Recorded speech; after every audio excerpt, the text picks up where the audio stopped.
है ना बेटा, देखो मोल के कैलकुलेशन में हम लोगों ने डिस्कशन किया था लास्ट क्लास में। तो किसी भी एलिमेंट या फिर एटम का जब मोल निकालते हैं तो उस एलिमेंट का देखो मोल निकालने का ये बेसिक फॉर्मूला है ना। क्या करते हैं हम लोग, उस एलिमेंट का मास ले लेते हैं न्यूमरेटर में और डिवाइड कर देते हैं उसी एलिमेंट के ग्राम एटॉमिक मास से। ठीक है। अच्छा, ग्राम एटॉमिक मास जैसे कार्बन 12, इसका ग्राम एटॉमिक मास 12 ग्राम होता है। अब जैसे सोडियम है, सोडियम का एटॉम मास नंबर 23 होता है, तो इसका ग्राम एटॉमिक मास कितना हो जाएगा, 23 ग्राम। पोटेशियम का 39 ग्राम। तो आपको वो ग्राम एटॉमिक मास दिया जाएगा क्वेश्चन में। ठीक है ना। तो उस एलिमेंट के मास में ग्राम एटॉमिक मास से डिवाइड करने पे उसके मोल मिल जाएंगे आपको। और अगर आपको कोई मॉलिक्यूल या कंपाउंड कभी दे दिया जाए, है ना, और उसके मोल आपसे कैलकुलेट करने को बोले, तो क्या करेंगे, उस मॉलिक्यूल या फिर कंपाउंड वो जो भी है उसका जो मास दिया जाएगा, मास तो हमेशा देगा ही क्वेश्चन में, तो given mass of compound in gram में उसके ग्राम मॉलिक्यूलर मास से डिवाइड कर देंगे। ठीक है, ये जो लिखा है ना जीएमएम, जीएमएम मतलब समझ रहे हो, ग्राम मॉलिक्यूलर मास। ग्राम मॉलिक्यूलर मास को मोलर मास भी बोलते हैं, मोलर मास या मॉलिक्यूलर मास। ठीक है। और ये होता क्या है, तो ग्राम मॉलिक्यूलर मास होता है mass of one mole molecule. किसी भी सब्सटेंस के वन मोल मॉलिक्यूल का जो मास होता है उसे ही हम लोग ग्राम मॉलिक्यूलर मास कहते हैं। अच्छा, ये निकालते कैसे हैं, तो इसका ये फॉर्मूला है, बेसिक फॉर्मूला है, gram molecular mass is equal to summation of, ये सिग्मा जो साइन होता है ये समीशन का होता है, summation of atomic masses of all kind of element present in compound. जैसे वाटर का निकालना है ग्राम मॉलिक्यूलर मास, तो वाटर के फॉर्मूले में आप देखो तो दो एलिमेंट, दो हाइड्रोजन एलिमेंट आपको दिख रहे होंगे और एक आपको ऑक्सीजन एलिमेंट दिख रहा है ना। तो हाइड्रोजन का ग्राम एटॉमिक मास होता है 1। ठीक है, और दो हाइड्रोजन है तो बेटा 2 से मल्टीप्लाई कर देना। वो एलिमेंट जितनी बार रिपीट कर रहा है ना उसकी एटॉमिसिटी से मल्टीप्लाई करना होता है। अच्छा, ऑक्सीजन का ग्राम एटॉमिक मास होता है 16, लेकिन ऑक्सीजन एक ही प्रेजेंट है तो इंटू 1 कर देंगे, तो टोटल 18 आ जाएगा। वाटर का जो मॉलिक्यूलर मास होता है या ग्राम मॉलिक्यूलर मास होता है वो 18 होता है। ठीक है। इस तरह से हम लोग किसी भी कंपाउंड का निकाल सकते हैं, अगर उसका मुझे फॉर्मूला दे दिया जाए, उस कंपाउंड का फॉर्मूला अगर आपको बता दिया जाए तो हम लोग मॉलिक्यूलर मास निकाल सकते हैं। ठीक है। फिर मैंने एक इसमें लिस्ट बनवाई थी, कुछ क्वेश्चंस करे थे, है ना, और ये मैंने लास्ट में एक लिस्ट दी थी कि ये कुछ ऐसे कंपाउंड है जो बहुत फेमस है, मतलब ये पूरी फिजिकल केमिस्ट्री में 11th 12th दोनों साल के लिए मैं बोल रहा हूँ, इन कंपाउंड ये आपको पूरी केमिस्ट्री में घूमते फिरते नजर आएंगे, है ना, बहुत कॉमन कंपाउंड है ये। तो इनके मोलर मास आप लोग याद कर लीजिएगा। जैसे HCl, एक बार मैं जल्दी से रीड कर देता हूँ तो कुछ आपको याद हो भी जाएंगे, पढ़ते पढ़ते याद हो जाएंगे। जैसे HCl, तो HCl का 36.5 होता है। ठीक है, तो है ना, सल्फ्यूरिक एसिड, सल्फ्यूरिक एसिड बहुत जगह आएगा आप देखेंगे, 98 होता है। वैसे आप सबका ऐड करके निकाल भी सकते हो, जैसे हाइड्रोजन का 1 होता है तो 2 इंटू 1 का, तो सल्फर का 32 ग्राम एटॉमिक मास, और ऑक्सीजन का 16 होता है, लेकिन 4 ऑक्सीजन है, तो जब इनका बेटा आप सम करेंगे ना तो ये आ जाएगा 98 आ जाएगा। ठीक है ना। तो नाइट्रिक एसिड का 63, ऑक्जेलिक एसिड का 126, वाटर का तो आपको मेरे ख्याल से याद ही होगा, बचपन से पढ़ते आ रहे हो आप लोग। वाटर का क्या होता है, 18 होता है मॉलिक्यूलर मास। एक होता है D2O, D2O जानते हो क्या होता है?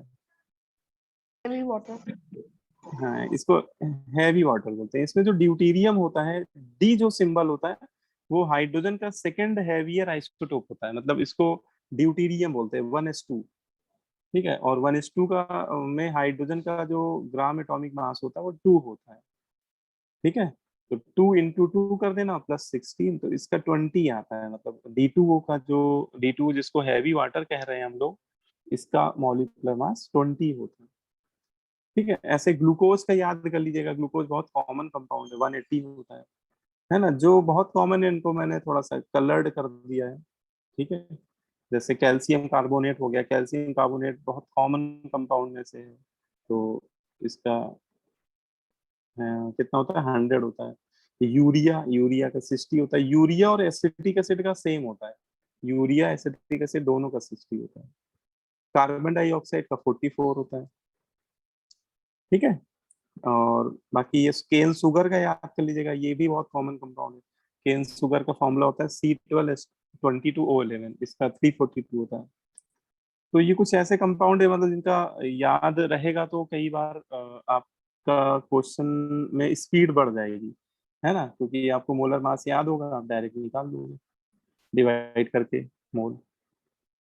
चलो फिर इसी के आगे फिर हम लोग आज करेंगे। ठीक है, आज हम लोग पढ़ेंगे मोल के एप्लीकेशंस। ठीक है, कि जैसे हम लोग ने लास्ट क्लास में मोल कैलकुलेट करना सीखा था, है ना, अब हम लोग पढ़ेंगे कि यार मोल कैलकुलेट करना तो आ गया, तो उसका एप्लीकेशन क्या है ना, क्यों हम लोग पढ़ रहे हैं मोल, या मोल से और हम क्या कैलकुलेट कर सकते हैं। Application of mole in physical chemistry. ठीक है, मोल के एप्लीकेशन पे आ रहे हैं, मतलब मोल का फिजिकल केमिस्ट्री में क्या एप्लीकेशन है। ठीक है, देखो इसमें वन बाय वन एक एक पॉइंट, एक एक एप्लीकेशन हम लोग डिस्कस करेंगे। देखो सबसे पहला एप्लीकेशन है, इसमें आप लिख लिए टू डिटरमाइन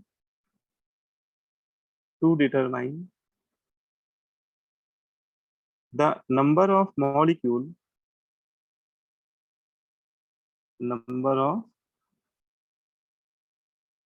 मॉलिक्यूल्स इन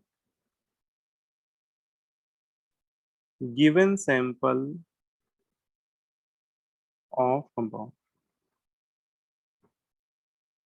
ठीक है, देखो बेटा, आपको अगर कोई किसी कंपाउंड का गिवन सैंपल दे दिया जाए, या उस किसी कंपाउंड का कुछ सब मास दे दिया जाए, और आपसे बोला जाए कि उस गिवन सैंपल में उस कंपाउंड के मॉलिक्यूल्स का क्या नंबर है ना, मतलब मॉलिक्यूल्स की काउंटिंग करने को बोला जाए, तो हम लोग इसको मोल कॉन्सेप्ट में बहुत इजीली निकाल सकते हैं। कैसे निकाल लेते हैं, देखो इसके लिए हम लोग एवोगैड्रो की हाइपोथेसिस यूज करते हैं। ये हम लोग ने लास्ट क्लास में पढ़ा था। एवोगैड्रो का कहना था 1 मोल, एक मैं सेंटेंस बोलूंगा उसको आप सुनिएगा। 1 mole substance, 1 mole substance contains N A number of molecule, N A number of molecule. Avogadro का ये कहना था कि अगर किसी भी सब्सटेंस, किसी भी कंपाउंड का अगर हम लोग 1 मोल ले लें, उसका 1 मोल ले लें, तो उसमें कितने मॉलिक्यूल्स होंगे। एन ए मतलब एवोगैड्रो नंबर, एन ए किसको हम लोग बोलते हैं, एवोगैड्रो नंबर। इसकी वैल्यू होती है 6.022 10^23। तो 1 मोल सब्सटेंस में N A number of molecules होते हैं। ठीक है, ये एवोगैड्रो हाइपोथेसिस इसको बोलते हैं। अच्छा, तो देखो अगर 1 मोल सब्सटेंस में N A number of molecule है, और अगर उस कंपाउंड के मैं कुछ एक्स मोल ले लूं, सपोज उस कंपाउंड के मैं कितने मोल ले लूं, एक्स मोल, तो बताओ उसमें कितने मॉलिक्यूल होंगे, X into X Na. N A. X into Na. X है ना, एक्स इंटू एन। बिल्कुल सही। तो यहाँ पे ये जो आपने बताया, ये एक्चुअली एक फॉर्मूला बन गया हमारा। क्या क्या फॉर्मूला बन गया, देखो एक्स यहाँ पे उस सब्सटेंस के मोल हो गए जो आप लेके चल रहे हो, या आपको जो दिए गए हैं, और मोल में अगर हम लोग Na से मल्टीप्लाई करेंगे, तो हमें इनडायरेक्टली उस सैंपल में नंबर ऑफ मॉलिक्यूल्स मिल जाएंगे। ठीक है, तो इसको हम लोग एज ए स्टैंडर्ड फॉर्मूले की तरह यूज किया करेंगे न्यूमेरिकल्स में। तो मैं इसमें एक फॉर्मूला लिख रहा हूँ, आप भी उसको नोट डाउन कर लीजिए। नंबर ऑफ मॉलिक्यूल, किसी भी क्वेश्चन में, किसी भी न्यूमेरिकल में अगर आपसे मॉलिक्यूल्स का नंबर पूछा जाए, ठीक है, क्या पूछा जाए, मॉलिक्यूल्स का नंबर, तो फॉर्मूला कहता है नंबर ऑफ मॉलिक्यूल्स क्या होंगे। तो बेटा उस कंपाउंड के आप क्या करिए, मोल्स निकाल लीजिए, मोल्स ऑफ कंपाउंड, जो भी कंपाउंड है उसके मोल्स निकाल लीजिए, और उसमें किससे मल्टीप्लाई कर दीजिए, एवोगैड्रो नंबर से, है ना। तो आपको डायरेक्टली उस कंपाउंड या वो जो भी सैंपल है उसमें कितने मॉलिक्यूल हैं, वो मॉलिक्यूल का नंबर हमें मिल जाएगा। ठीक है, बोलो भाई, इतनी बात समझ में आई। Yes sir. तो Yes, sir. है ना, ये एक बेसिक सा फॉर्मूला बन जाएगा, और इसको हम लोग न्यूमेरिकल्स में डायरेक्ट यूज करेंगे। ठीक है, ठीक है, अब जैसे साथ ही साथ कुछ क्वेश्चन करते चलेंगे जिससे आपको उसका एप्लीकेशन भी समझ में आए, है ना। एक चलो मैं एग्जांपल लेता हूँ, एक क्वेश्चन लेता हूँ। ठीक है, देखो क्वेश्चन क्या है, लिखिए विच ऑफ द फॉलोइंग। सभी को स्क्रीन दिख रहा है अच्छे से? Yes, sir. Yes, sir. अच्छा ठीक है, good. Which of the following sample, which of the following sample contains maximum number of molecules। देखिए एक सिंपल मैं ऑब्जेक्टिव क्वेश्चन आपको दे रहा हूँ। आपको मैं 4 सैंपल दे रहा हूँ। ऑप्शन ए में पहला सैंपल है 2.8 gram of carbon monoxide. Option B में सेकंड सैंपल है 3.2 gram of methane. Option C में 1.7 ग्राम ऑफ अमोनिया।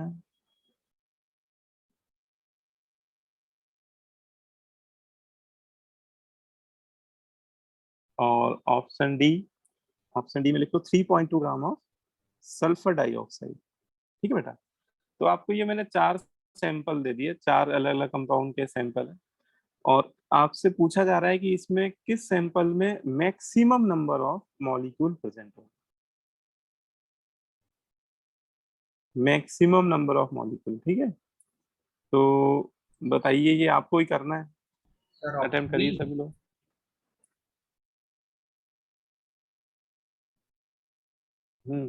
अभी ये सभी लोग अटेम्प्ट कर लिए, अभी मैं आंसर बताऊंगा तो फिर बाकी बच्चे डिस्टर्ब हो जाएंगे। अभी आप लोग सभी लोग अटेम्प्ट कर लोगे ना फिर, है। आंसर आप चैट बॉक्स में लिख सकते हो, है ना। आपका जो भी आंसर आया उसको चैट बॉक्स में लिख दीजिए।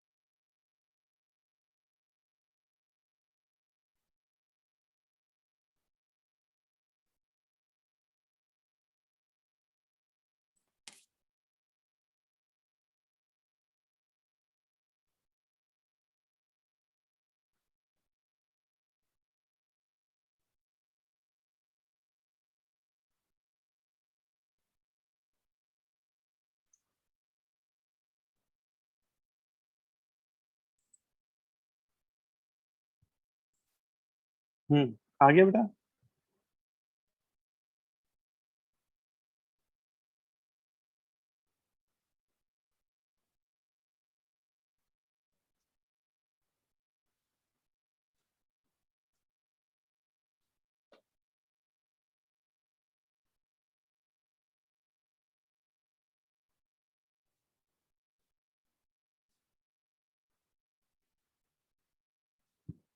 बताइए अब क्या आंसर आ रहा है ABCD में। सब सर बी।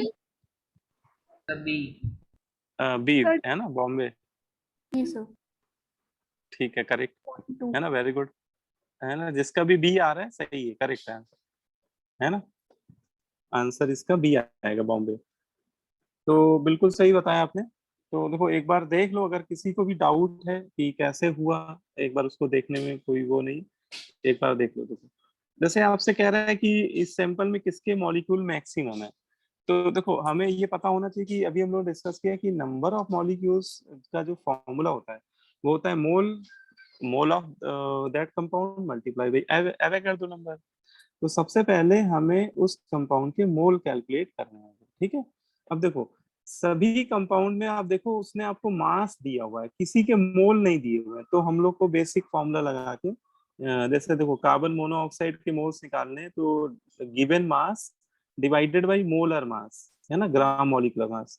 तो कार्बन मोनोऑक्साइड का तो 28 हो जाएगा, कार्बन का 12 और ऑक्सीजन का 16, टोटल करेंगे तो 28। तो मैंने सीधे 28 से डिवाइड कर दिया, ठीक है।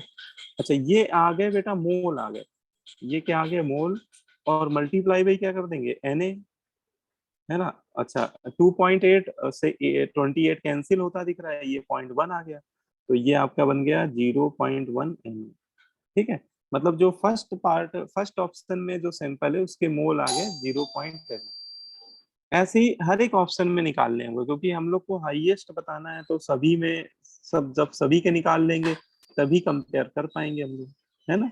अब सेकेंड ऑप्शन में मास है 3.2 और मेथेन का मोलर मास 16, तो ये आ जाएगा 0.2 Na, 0.2 Na, है ना। ठीक है, थर्ड का यस जब सर। करेंगे तो मेथेन अमोनिया अमोनिया आपको दिया है 1.7 ग्राम अमोनिया। तो अमोनिया का जो मास है उसमें अमोनिया के ही मोलर मास से डिवाइड कर देंगे। अच्छा, अमोनिया का आपने निकाला होगा तो 17 आया होगा, है ना। नाइट्रोजन का 14 और हाइड्रोजन का वैसे 1 होता है, लेकिन 3 हाइड्रोजन है, तो जब दोनों को ऐड करेंगे तो 17 आ जाएगा। और इंटू Na, अच्छा 1.7 अपॉन 17, ये 0.1 हो जाएगा। तो सिंपल है, कैलकुलेशन भी सिंपल दी हुई है। अच्छा, लास्ट में 3.2 सल्फर डाइऑक्साइड का आप निकालोगे तो 64 आया होगा मोलर मास। तो ये आएगा 1/20, और 1/20 होता है 0.05 इंटू Na। तो इस आपने Na के टर्म में ही निकाल लिया, क्योंकि Na तो एक कांस्टेंट नंबर है ना, उससे कंपेयर करने में थोड़ी आसानी होगी। और सबसे ज्यादा मोल जो मॉलिक्यूल आ रहे हैं वो इसके आ रहे हैं 0.2 है ना। सबसे हाईएस्ट मॉलिक्यूल किसके आ रहे हैं, सेकेंड के। ठीक है, तो बस यही हमारा आंसर हो जाएगा। ठीक है, क्लियर क्लियर बोलो भाई। Yes sir. Yes. Yes sir. Yes, sir. है ना। तो कई बार बहुत बेसिक क्वेश्चन पूछे जाएंगे हम लोग से, तो बिल्कुल ये हम लोग को क्लियर होना चाहिए कि नंबर ऑफ मॉलिक्यूल कैसे निकालते हैं। ठीक है, तो देखो एक बात यहाँ पे हम लोग को ये समझ में आई कि मोल कैलकुलेट कर लें और Na से मल्टीप्लाई कर दें, ठीक है, तो मॉलिक्यूल आ जाते हैं। लेकिन कई बार ये फॉर्मूला हम लोग को रिवर्स मैनर में लगाना होगा। रिवर्स मैनर मतलब हो सकता है आपको मॉलिक्यूल्स दे दिए जाएं क्वेश्चन में, नंबर ऑफ मॉलिक्यूल दे दिए जाएं, तो नंबर ऑफ मॉलिक्यूल में अगर हम लोग Na से क्या कर देंगे, डिवाइड कर देंगे, So तो number of हमें क्या मिल जाएंगे। molecules upon Na. मोल। हाँ, तो ये दोनों कन्वर्जन्स हम लोग को करने आने चाहिए। कहने का मतलब ये है कि बेटा अगर आपको मोल्स दिए गए हैं, ठीक है, और हमें क्या निकालना है, नंबर ऑफ मॉलिक्यूल्स निकालने हैं वहां पे, ठीक है, तो हम लोग क्या करेंगे, मल्टीप्लाई बाई एवोगैड्रो नंबर। अगर ठीक है, मोल से नंबर ऑफ मॉलिक्यूल निकालने हैं तो हम लोग मल्टीप्लाई कर देंगे एवोगैड्रो नंबर से। लेकिन कभी उल्टा करना पड़े हम लोग को, नंबर ऑफ मॉलिक्यूल दिए हो और आपको मोल्स निकालने हो या मास निकालना हो, तो हम लोग नंबर ऑफ मॉलिक्यूल में डिवाइड कर देंगे किससे, मोल। एवोगैड्रो नंबर से। ठीक है, अच्छा ऐसे ही आप मास से भी कनेक्ट कर सकते हो। ऐसे ही आप इसको मास से भी कनेक्ट कर सकते हो कि अगर किसी सब्सटेंस का मास दिया है उससे आपको मोल निकालना है, मास से मोल निकालना है, तो क्या करेंगे, मास से मोल निकालना है divided by gram molar mass, Molecular mass. है ना। अगर कंपाउंड होगा तो ग्राम मॉलिक्यूलर मास से डिवाइड कर देंगे, अगर एलिमेंट होगा तो ग्राम एटॉमिक मास से डिवाइड कर देंगे। ठीक है, लेकिन अगर मोल से वापस मास निकालना है तो मल्टीप्लाई करना पड़ेगा ग्राम मॉलिक्यूलर मास से।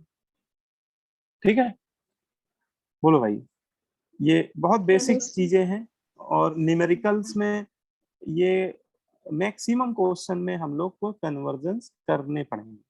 इस तरह के कन्वर्जेंस बहुत बेसिक होते हैं, और ज्यादातर क्वेश्चंस में इस तरह के कन्वर्जेंस हम लोग को करने आने चाहिए। ठीक है, बोलो भाई, किसी को भी डाउट हो किसी भी पॉइंट में तो पूछ सकते हो, कहीं भी कोई चीज नहीं समझ में आएगी। ठीक है, अच्छा तो ये मेरे ख्याल से समझ में आ गया सभी को, है ना। एक क्वेश्चन चलो और करते हैं, एक थोड़ा डिफरेंट टाइप का क्वेश्चन है ना, उसको भी करते हैं। एक क्वेश्चन और करेंगे हम लोग। लिखो, if 3 into 3.01 into 10 to the power 20 molecules are removed from 98 milligram of sulfuric acid. Then number of moles of sulfuric acid left. हाँ ठीक है, ऑब्जेक्टिव क्वेश्चन है, आपको चारों ऑप्शन दिए जा रहे हैं, है ना, इन्हीं में किसी में आंसर छुपा हुआ है। तो इसको अटेम्प्ट करना चाहोगे कि मैं कर रहा हूँ? सर हम लोग सर अटेम्प्ट करना चाहेंगे। है ना, एक बार चलो सभी लोग करो, है ना, एक बार अटेम्प्ट कर लो, 2 मिनट 3 मिनट टाइम लो और इसको एक बार अटेम्प्ट करो।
है ना, हो जाए तो बता देना मुझे।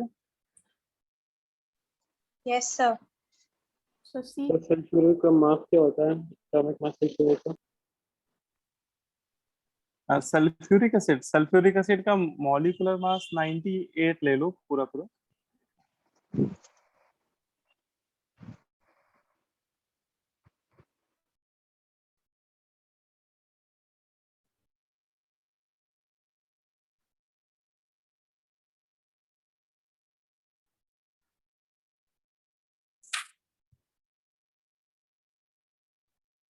Yes sir done. बताओ आंसर क्या है? Sir B. Sir B. B option. B, Bombay, IIT Bombay जाना है लग रहा है तुम लोग को, हर बार भी बता रहे हो। ठीक है, सही है, करेक्ट है ना, आंसर बी है, करेक्ट आंसर बताओ, वेरी गुड। है ना, सभी का बी आना चाहिए, अटेम्प्ट करो सभी लोग अच्छे से, और जिनका जिनका बी आता जाए वो हैंड्स अप करते जाना, तो मुझे पता चल जाएगा कि आप लोगों का किसका किसका आ गया।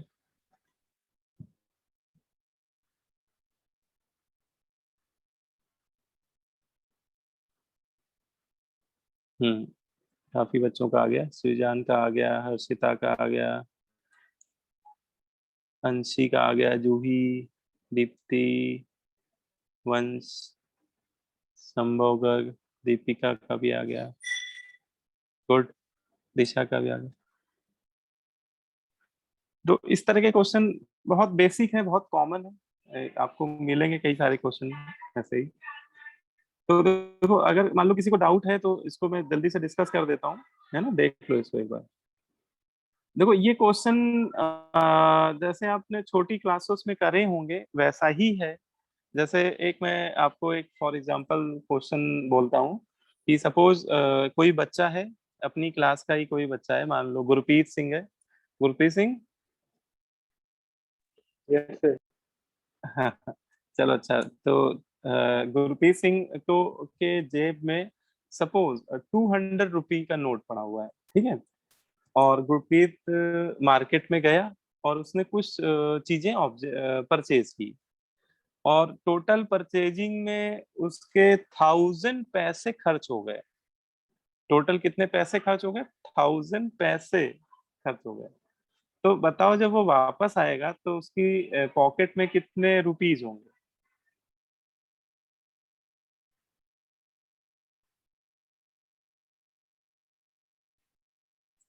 बताओ गुरप्रीत। 200 का नोट लेके गए थे आप, और 1000 पैसे आपने खर्च कर दिए मार्केट में, तो बताओ कितने बचे? 190। 190। बहुत बढ़िया, करेक्ट है ना। तो देखो आपने ये क्वेश्चन जब किया तो आपने यूनिट्स पहले सेम करी, है ना। आपने रुपी में पैसे नहीं माइनस किए, आपने रुपी में रुपी माइनस किए, तभी आपको रिमेनिंग रुपी पता चले, है ना। तो यूनिट्स का बहुत ध्यान रखना है। अब देखो ये क्वेश्चन यूनिट पे ही बेस्ड है। अब देखो आपको क्या कहा जा रहा है, 98 मिलीग्राम सल्फ्यूरिक एसिड दिया जा रहा है। तो मिलीग्राम किसकी यूनिट है? मास की, या वेट भी बोल सकते हो। तो आपको सल्फ्यूरिक एसिड का मास दिया गया है, और आपने उससे निकाले क्या? आपने उससे कुछ मॉलिक्यूल निकाल ली, इतने मॉलिक्यूल निकाल लिए, 3.01 10 पावर 20 मॉलिक्यूल्स। आपने इस पे गौर कीजिए, आपने मॉलिक्यूल निकाले, और पूछ क्या रहा है? कह रहा है बताओ कितने मोल बच रहे हैं। तो देखो ये क्वेश्चन बिल्कुल सिंपल क्वेश्चन है।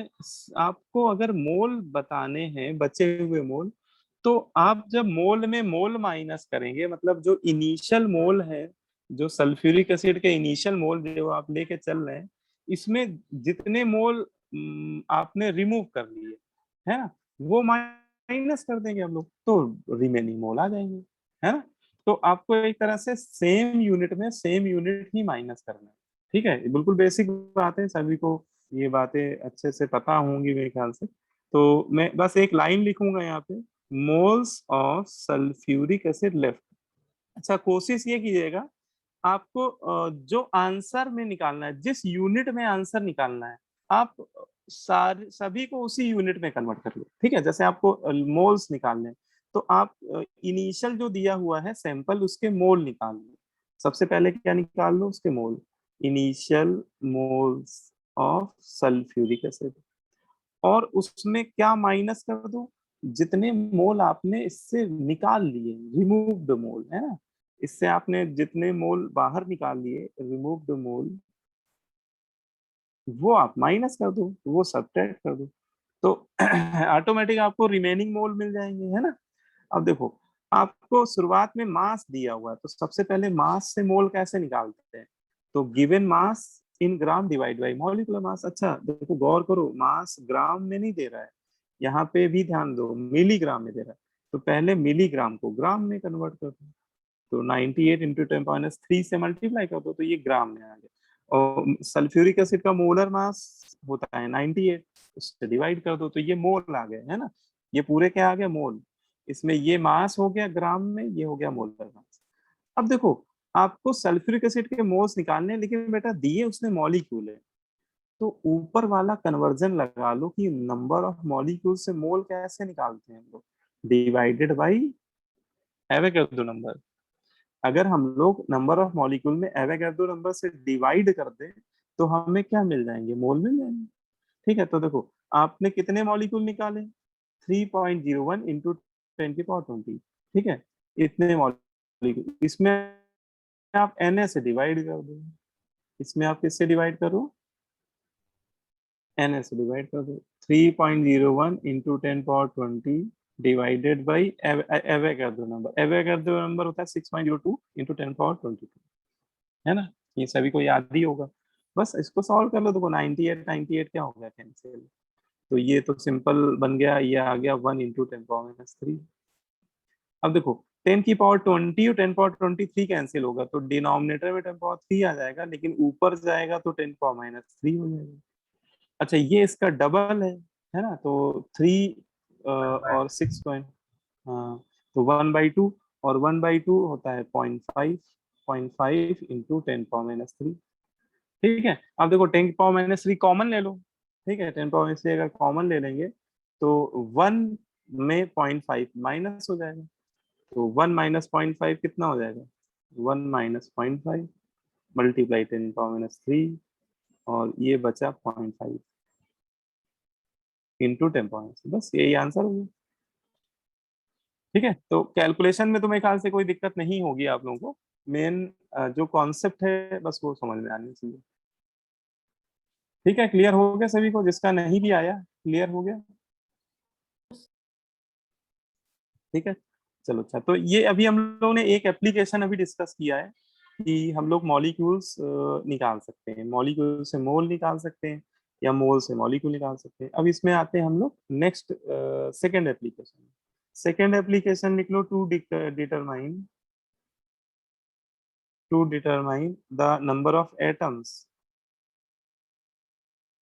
To determine the number of atoms in given sample. ठीक है, अगर आपको कोई सैंपल दिया जाए और उसमें आपसे नंबर ऑफ एटम्स पूछे जाएं तो हम लोग कैसे निकालेंगे। तो देखो नंबर ऑफ एटम्स अगर निकालने हैं तो इसका मैंने आपको पहले प्रीवियस क्लास में बताया भी था कि Yes, sir. Number of atom निकालने के लिए पहले हम लोग क्या निकाल लें, नंबर ऑफ मॉलिक्यूल्स, और उसमें क्या मल्टीप्लाई कर दें। So Avogadro's number. Na. नहीं नहीं नहीं नंबर ऑफ मॉलिक्यूल में एटॉमिसिटी से मल्टीप्लाई कर दें, Yes, sir. है ना। जैसे देखो ऐसे समझो कि जैसे ऑक्सीजन मॉलिक्यूल है और इसके मॉलिक्यूल आपको कुछ एक्स मॉलिक्यूल दे दिए गए और आपसे पूछ रहा बताओ इसमें नंबर ऑफ एटम्स कितने होंगे। तो एक ऑक्सीजन एटम में, एक ऑक्सीजन मॉलिक्यूल में 2 ऑक्सीजन एटम है, तो एक्स मॉलिक्यूल में कितने हो जाएंगे, एक मॉलिक्यूल में 2 ऑक्सीजन एटम है तो एक्स मॉलिक्यूल में 2 इंटू एक्स, है ना। 32. तो 32. हाँ तो जो, हाँ जो मैंने 2 से मल्टीप्लाई किया तो 2 तो इसकी क्या थी, एटॉमिसिटी थी। तो इसका मतलब एक जनरल कॉन्सेप्ट निकल के आ रहा है कि किसी मॉलिक्यूल के नंबर में अगर उसी मॉलिक्यूल की एटॉमिसिटी से मल्टीप्लाई कर दे तो हमें एटम्स का नंबर मिल जाएगा। अच्छा, नंबर ऑफ मॉलिक्यूल अभी हम लोग ने ये निकालना सीखा है। नंबर ऑफ मॉलिक्यूल कैसे निकालेंगे, मोल ऑफ सैंपल, जो भी सैंपल उसके मोल में किससे मल्टीप्लाई कर देंगे, एवोगैड्रो नंबर से, Avogadro. है ना। तो अल्टीमेटली अगर देखा जाए तो नंबर ऑफ एटम्स निकालने का जो ओवरऑल फॉर्मूला बन रहा है वो इस तरह का फॉर्मूला बन रहा है, number of atoms is equal to number of moles multiply Na multiply by atomicity. ठीक है, सर एक बार ऊपर कर दीजिए। हाँ बिल्कुल नोट कर लो, आराम से नोट करो, कोई जल्दीबाजी नहीं। और इसके पहले वाले पेज में तो नहीं कह रहे हो। नहीं सर ये अच्छा ठीक है, मैं तो उससे पहले वाले में तो नहीं कर रहा हूँ। तो ये एक बेसिक फॉर्मूला मिल गया कि अगर हम लोग को नंबर ऑफ एटम्स पूछे जाएं तो भी हम लोग निकाल सकते हैं, mole into Na into atomicity, simple सा फॉर्मूला है। मोल इंटू Na करेंगे तो इससे मॉलिक्यूल मिल जाएंगे और मॉलिक्यूल में एटॉमिसिटी से मल्टीप्लाई करेंगे तो इससे एटम मिल जाएंगे। हाँ ये उसके टोटल नंबर ऑफ एटम होंगे, इस फॉर्मूले से जो एटम का नंबर आएगा वो टोटल नंबर ऑफ एटम्स आएंगे। ठीक है,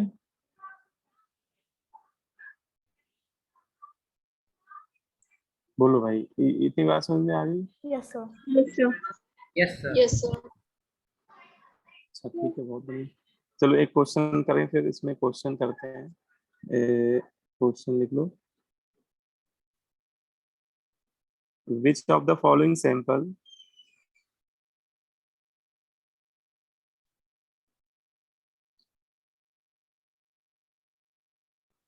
which of the following sample